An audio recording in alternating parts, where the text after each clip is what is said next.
Une psychologue de Harvard dit que les gens vous jugent selon 2 critères lorsqu'ils vous rencontrent.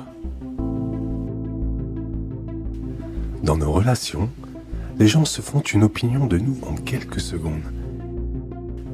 Mais qu'est-ce qu'ils regardent exactement ? Dans son livre « Presence », c'est à cette question que le professeur Amy Cubby de Harvard Business School répond, avec l'aide des membres de son équipe, les psychologues Susan Fiske et Peter Glick depuis plus de 15 ans.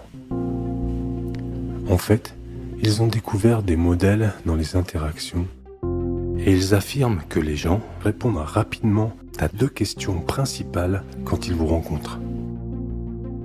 La confiance. Puis-je faire confiance à cette personne ? Le respect.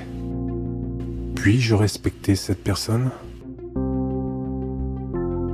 Les psychologues se réfèrent à la chaleur du rapport humain, à la fiabilité et aux compétences. Idéalement, nous voulons être perçus comme un leader dans les 2 champs respectivement. Fait intéressant, Cuddy dit que la plupart des gens, en particulier dans un contexte professionnel, croient que les compétences sont le facteur le plus important. Après tout, ils veulent prouver qu'ils sont assez intelligents et assez talentueux pour gérer votre entreprise. Cependant, c'est la fiabilité qui est le facteur le plus important dans la façon dont les gens nous évaluent. D'un point de vue évolutif, dit Cuddy, il est plus primordial pour notre survie de savoir si une personne mérite notre confiance.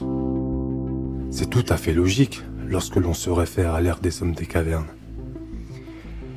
Il était plus important de savoir si votre camarade allait vous tuer et voler toutes vos possessions que s'il était assez compétent pour faire un bon feu ou à manger.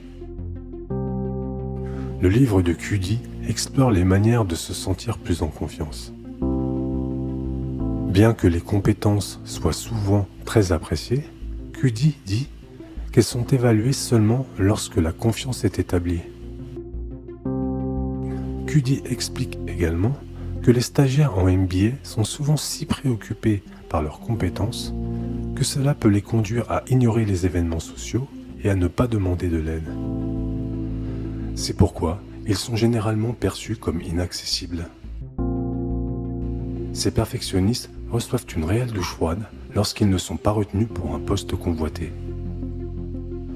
Souvent, c'est parce que l'employeur qui les a vus en entretien ne peut leur accorder sa confiance.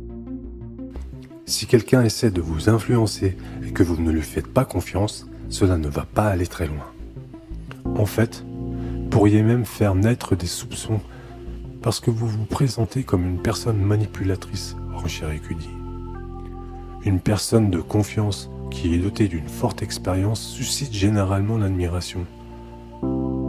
Mais attention, c'est seulement lorsque vous avez établi une véritable confiance que votre capacité technique devient un atout plutôt qu'une menace.